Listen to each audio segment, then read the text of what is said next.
I get mine done routinely every Monday.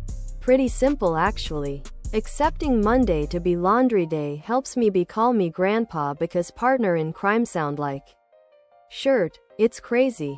I've seen my parents both doing laundry over the years, and I never grasped why it took them so long or why they were always doing it. I typically drive around paying bills the first Monday of each month.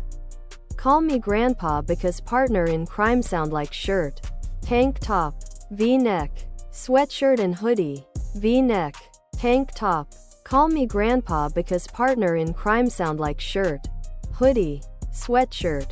I've been thinking of giving away all my clothes and just having the same set of clothes every day. No mix. Call me grandpa because partner in crime sound like shirt drying.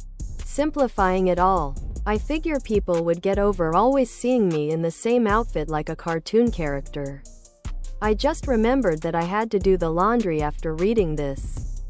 Now because I forgot I will have to spend 2 hours at the coin. Other product.